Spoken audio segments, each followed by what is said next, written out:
Fala galera, tudo certo? Professor Fredão aqui do Mente Matemática, e no vídeo de hoje vou responder uma pergunta que é feita com muita frequência para mim, que é: Fredão, quais são os itens mais difíceis da prova? Quais são os itens mais fáceis? Tem como a gente identificar na hora da prova quais são esses itens mais difíceis? E você já deve ter visto muitos professores e, enfim, pessoas que estudam o Enem comentando, né, que esses foram os itens mais difíceis e tal, mas de que forma a gente pode analisar isso sem tanta subjetividade, de maneira mais objetiva? Então, esse vai ser o tema do vídeo de hoje. Então, roda a vinheta aí. Não, na verdade, não tem vinheta. É só um teste que eu estou fazendo para quando a gente tiver vinheta, beleza? Bom, mas antes de começar, eu queria fazer dois agradecimentos. Primeiro, a vocês que deixam sempre comentários aqui na página. Eu leio todos os comentários. Eu tenho até um costume que é meio ruim, que eu não curto os comentários porque eu deixo para curtir só quando eu puder responder, mas eu vou ter que mudar isso porque como eu não estou tendo muito tempo de responder, para que eu possa produzir conteúdo e analisar a TRI do Enem, por exemplo, eu vou começar a curtir todos para vocês saberem que eu estou lendo, porque eu leio todos. Tem um inscrito, que se eu não me engano é o Evandro Júnior, que estava acompanhando uma playlist combinatória. Ele comentava em todos os vídeos há umas 2 semanas mais ou menos.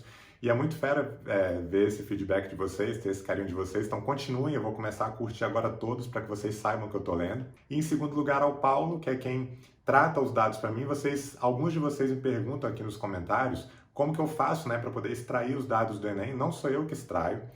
Esses microdados são divulgados pelo INEP e tem um ex-aluno do Mente Matemática, que agora faz medicina na UFT. E ele é formado em computação, é engenheiro de sistemas, se eu não me engano, e ele é quem extrai esses dados para mim, me manda uma planilha, e aí a partir dessa planilha que ele me manda é que eu começo a fazer essas análises. Então, ele é também fundamental para esse trabalho que eu estou fazendo aqui. Para começar a nossa análise, a gente tem que entender algo que vem lá da avaliação educacional, que é o seguinte: o que é esperado numa prova é que 10% das questões sejam muito fáceis, 20% sejam fáceis, 40% sejam médias, 20% difíceis e 10% muito difíceis. Essa é uma boa distribuição, segue aproximadamente uma distribuição normal lá da estatística. E se você traz isso para o contexto do Enem, o que é esperado na prova do Enem é que você tenha mais ou menos 5 questões que sejam muito fáceis, 9 fáceis, 17 médias, 9 difíceis, 5 muito difíceis. Então, o meu objetivo aqui vai ser identificar quais eram essas 5 consideradas muito difíceis pela teoria de resposta ao item. Para isso, qual foi a ideia? Eu poderia, por exemplo, pegar o aluno, dentre todos os candidatos que tiraram 40 acertos, qual foi aquele que teve a maior nota e assumir que aquele aluno errou os 5 mais difíceis, porque imagine, você tem vários alunos na hora da prova que acertam 40 itens. E aquele que vai ter a maior coerência pedagógica vai ser aquele que acertou os fáceis, médios e difíceis e errou só os que eram muito difíceis. Esse, dentre todos os que teve 40 acertos, vai ser aquele que vai ter a maior nota. Então, em tese, se eu pegasse esse candidato e analisasse quais foram os 5 itens que ele errou, então eu já saberia quais são os 5 itens mais difíceis da prova. Mas isso em tese, porque pode ser que o candidato não tenha nenhum candidato que tenha errado os 5 itens mais difíceis da prova, que a gente disse que são os 5 que estão mais à direita na régua da teoria de resposta ao item. Então, eu fui fazendo um passo a passo. Eu comecei com todos os candidatos com 44 acertos e analisei qual foi o erro que ele teve, o que teve a maior nota. Depois, dentre todos que acertaram 43, eu analisei aquele que teve a maior nota, qual foi o padrão de resposta dele e, consequentemente, quais foram as 2 que ele mais errou.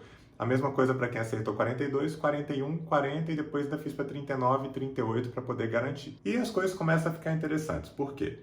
Dentre todos os candidatos que acertaram 44, teve pelo menos um candidato que ficou com nota máxima, que era 985,5, que foi a nota que eu tive acertando todos os itens da prova. Então, minha primeira pergunta foi: qual foi esse item, que fez com que o candidato errasse e mesmo assim tivesse a nota máxima? E esse primeiro item foi o item da catraca, que é um item que eu comentei, inclusive vou deixar um card aqui da resolução que eu fiz do Enem 2019 e que eu comentei que eu achei um item muito confuso, que eu achei que faltavam informações. Muitos alunos, inclusive, relatam que eles tiveram que recorrer à física para poder resolver essa questão da matemática. Isso é algo que não pode acontecer na teoria de resposta ao item, porque a teoria de resposta ao item ela é unidimensional, ela só pode atingir uma dimensão, ou seja, uma habilidade específica, não pode misturar matemática com física, tá? Então, eu já tinha comentado que essa questão tinha sido um pouco confusa e, de fato, aparentemente ela foi confusa. Deve ter acontecido que muitos alunos que tiveram nota muito alta na prova, ou muitos acertos, erraram essa questão, e muitos alunos que erraram muito na prova acertaram essa questão. Quando isso acontece, a questão não é discriminativa, enfim, ela acaba não sendo, por muitas vezes, considerada na teoria de resposta ao item. Provavelmente foi o que aconteceu com a questão da catraca, então ela aparentemente era a mais difícil da prova. Se a gente vai agora para o patamar de 43 acertos e pega o candidato que com 43 acertos teve a maior nota, as duas questões que esse candidato errou foram as questões da catraca e a questão do entre, do alerta lá, que tinha um gráfico estatístico, que elas inclusive vinham na mesma página, uma na sequência da outra, pelo menos na minha prova, mas acho que é assim em todas as provas, só muda a ordem das páginas. E eu também achei essa questão muito delicada, eu achei inclusive que essa seria a questão mais difícil da prova, porque era um detalhezinho que o entre na matemática, ele não inclui os extremos, e isso gerou uma certa discussão, também comentei na minha playlist da resolução de 2019, então dei uma olhada lá. E essa questão foi a segunda mais difícil, ou se você considera que a da catraca nem foi considerada, então a questão do entre ela foi a mais difícil. Tanto é que quem errou a da catraca e a do entre ficou com 985, ou seja, errando 2 itens só perdeu meio ponto com relação à pontuação máxima possível. Então isso indica que esses itens eram de fato muito difíceis.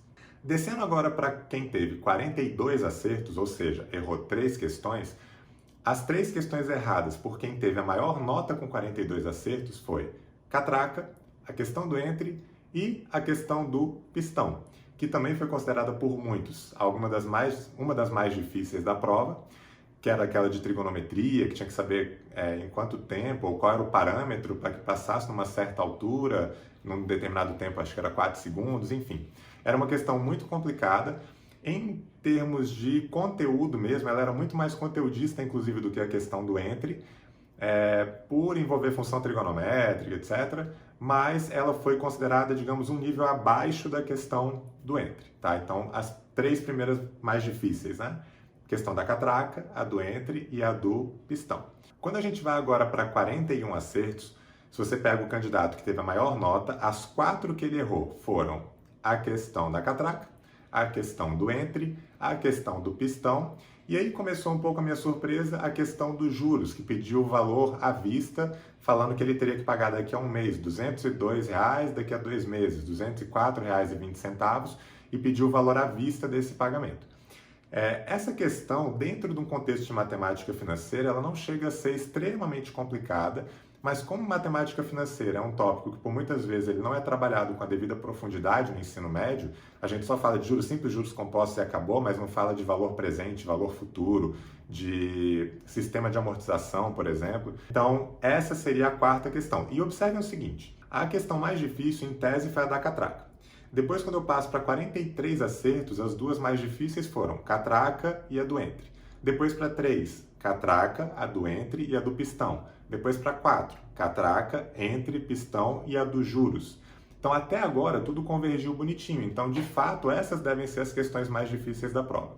Só que quando você chega no nível de 40 acertos e pega a maior nota e analisa quais foram as 5 que o candidato errou, de novo aparece a da catraca, aparece a do entre, aparece a do pistão, aparece a dos juros e aparece uma 5ª questão que eu estranhei, que era uma do gerente de vendas, que era uma questão que envolvia média e, se eu não me engano, progressão aritmética, porque teria que ir reduzindo aquela média ao longo dos meses, e ele queria saber depois de quanto tempo chegaria abaixo de um determinado nível, enfim.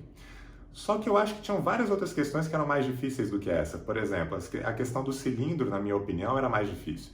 A questão dos canhotos era mais difícil. A questão do trem era mais difícil do que essa do gerente. Então eu estranhei isso. E aí eu resolvi começar a analisar os dados não apenas pela teoria de resposta ao item, mas também por outros 3 caminhos. Primeiro, um critério mais subjetivo mesmo, tipo da minha percepção de o que é um item difícil, o que é um item fácil.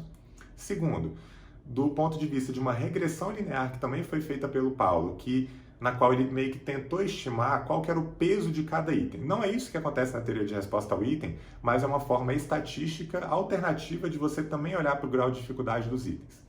E terceiro, o percentual de acerto de cada um dos itens, só que não no Brasil, porque no Brasil a maioria dos itens tendem a ser muito difíceis, pela dificuldade que os alunos naturalmente têm com matemática, seja por uma defasagem na base em matemática mesmo, mas se você analisar os percentuais de acerto no Brasil, mais da metade das questões tem 20% de acerto ou algo muito próximo disso. E 20% é a chance de você acertar um item ao acaso, porque são 5 alternativas, se você chuta em uma delas, você tem 20% de chance. Então, o ideal é que você pegue num grupo que seja representativo em termos de ter alunos que dominam muito bem a matemática e ter alunos que tenham dificuldade com matemática. Para isso, eu peguei os dados do colégio que eu trabalho, que é o Colégio Pódium, aqui em Brasília, que no DF ele já é pelo 3º ano consecutivo o primeiro colocado na matemática, até com uma certa folga para o 2º lugar. E é bem representativo porque tem alunos que têm extrema facilidade com matemática e tem alunos que têm dificuldade.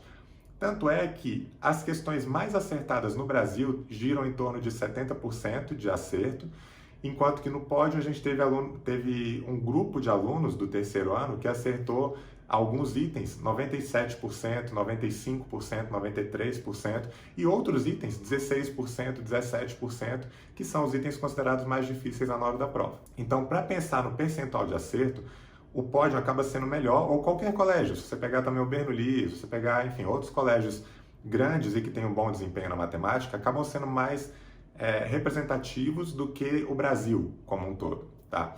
Então, eu analisei em todas essas frentes. E aí as coisas começam a ficar interessantes, eu vou pegar o iPad para poder comentar aqui com vocês. Se você analisa, por exemplo, a questão do gráfico dos vendedores, pela teoria de resposta ao item, em tese, essa seria a 5ª questão mais difícil.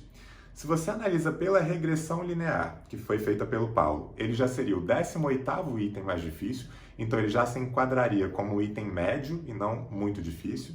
E se você analisa pelo pódio, pelo percentual de acerto, ele estaria classificado em 12º, sendo classificado como um item difícil. Tá? E o que é o mais legal, se você passa depois para 39 acertos e pega todos os candidatos com 39 acertos e pega os 6 itens que ele errou, esse item deixa de aparecer. No caso dos candidatos com 39 acertos, apareceram os itens da catraca, do entre, do pistão, dos juros. Não aparece esse mais do gráfico do gerente de vendas e passam a aparecer o da combinatória dos trens e um de uma embalagem de cosmético. Quando você vai para 38 acertos e você pega os 7 itens que esse candidato errou, o que teve a maior nota para 38 acertos, que inclusive foi 929,6, mesmo com 38 acertos, aparecem o da catraca, entre, pistão, juros. Então esses 4 eles convergem, eles estão teoricamente entre os mais difíceis. E some esse do gráfico do gerente de vendas, some da combinatória do trem, some da embalagem de cosmético e aparecem de sequências, que falava do item 2015, o de combinatória dos destros e canhotos e uma da mediana do futebol e do basquete. Então, galera, o que começa a acontecer aqui é o seguinte, a gente começa a ter um grupo de acertos, né, de 38, de 39, de 40, que dificilmente você vai ter um candidato que mirou perfeitamente nos 5 mais difíceis, nos 6 mais difíceis, nos 7 mais difíceis. E a partir desse ponto, aparentemente, a teoria de resposta ao item, analisar só por ela, já não faz tanto sentido. Então, a partir daí, eu tentei analisar por outros prismas, com a dificuldade da regressão linear que foi feita pelo Paulo e pelo percentual de acerto do pódio e uma visão pessoal mesmo, um pouco mais subjetiva minha. E aí, qual foi o consenso que eu cheguei? A questão dos juros, por exemplo, tá, que ela teoricamente seria a 4ª questão mais difícil da prova, ela, pela teoria de resposta ao item, é a 4ª, pela regressão do Paulo, ela é a 34ª mais difícil, ou seja, ela seria classificada, na verdade, como fácil, e pelo pódio, ela seria a 15ª mais difícil, então ela estaria classificada ali entre média e difícil. Então eu a classifiquei como difícil. Então, na verdade, eu só tenho, por enquanto, 3 mais difíceis. A da catraca, a do entre e a do pistão. Quais são as outras 2? Para a gente poder finalizar esse vídeo. A do cilindro. Por que a dos cilindros? Né? Que era aquela que tinha os 4 cilindros ao redor de um cilindro principal. Essa questão eu quase errei, porque na hora que eu estava fazendo as contas, eu desconsiderei uma questão da altura, que eu também comentei na resolução do Enem 2019, não vou ficar perdendo muito tempo com isso aqui. E essa questão, apesar de não ter aparecido pela análise da teoria de resposta ao item, na regressão que foi feita pelo Paulo, ela foi a 4ª mais difícil, ou seja, seria classificado como muito difícil. E pelo percentual de acerto do pódio, ela também seria a quarta mais difícil. Ou seja, tanto pela regressão, quanto pelo percentual de acerto, quanto pela minha visão na hora da prova, fazendo a prova, eu classificaria essa questão como muito difícil. E a outra seria a questão dos canhotos. Essa questão dos canhotos apareceu na teoria de resposta ao item, ali entre quinto, sexto e sétimo mais difícil. Pela regressão linear feita pelo Paulo, ela foi a segunda mais difícil, inclusive a primeira da regressão do Paulo foi a da catraca, e nessa da catraca, na regressão, deu inclusive um valor negativo, como se você perdesse ponto se você acertasse essa questão, que não faz tanto sentido, então bateu com a análise da teoria de resposta ao item. E essa dos canhotos no pódio foi a quinta questão mais difícil, com 26% de acerto, também sendo classificada como muito difícil. Então, para a gente fechar, na minha opinião, lógico, só que a minha opinião, mas não é uma análise totalmente subjetiva, tem uma objetividade porque eu analisei pela teoria de resposta ao item, pela regressão linear e pelo percentual de acerto. As 5 questões mais difíceis, de acordo com essa análise, são a da catraca, em segundo lugar, a do entre, em terceiro lugar, a do pistão, e em quarto e quinto, sem uma distinção muito clara entre elas, a dos cilindros e a dos canhotos e destros. Essas seriam as 5 questões mais difíceis. Espero que vocês tenham gostado aqui do vídeo. Se você gostou, deixa aqui o teu like, comentários, compartilhe com os teus conhecidos, que possam se interessar por isso. E nos próximos vídeos aqui da teoria de resposta ao item, eu pretendo ainda falar sobre quais são os itens, ou quais foram os itens considerados os mais fáceis da prova de 2015, seguindo essa mesma linha de raciocínio que a gente utilizou nesse vídeo, além de responder algumas perguntas que vocês me fazem, mas já adianto a respeito das mais difíceis, tá? Em geral, as questões mais difíceis da prova estão ligadas à combinatória, quase sempre uma das mais difíceis vai estar ligada à combinatória, funções trigonométricas, logaritmo, exceto quando cai log no contexto igual caiu no ano de 2019, que é aquele de terremoto, de magnitude de terremoto, porque esse tipo de questão é bem batida, então a galera muitas vezes decora como resolve essa questão, mesmo que não saiba muito bem o log, mas em geral, função trigonométrica, questões de log, questões de combinatória, e aí de vez em quando aparecem uma ou outra questões que são mais confusas, tá? Como por exemplo, em 2019, essa questão da catraca, na prova de 2018, aquela questão dos bombeiros, que também era uma questão que a escrita dela era muito confusa. E, enfim, então se você se deparar com uma questão que você acha que está faltando muita informação, você não conseguiu nem entender direito o contexto da questão, eu sei que ter essa percepção às vezes é difícil, mas para um candidato que está concorrendo a cursos de altíssima concorrência, ele consegue identificar esse tipo de questão. Então, são essas questões que eu, no primeiro momento, recomendaria que vocês pulassem, beleza? E é isso. Espero que vocês tenham gostado e a gente se encontra nos próximos vídeos do canal. Um abraço.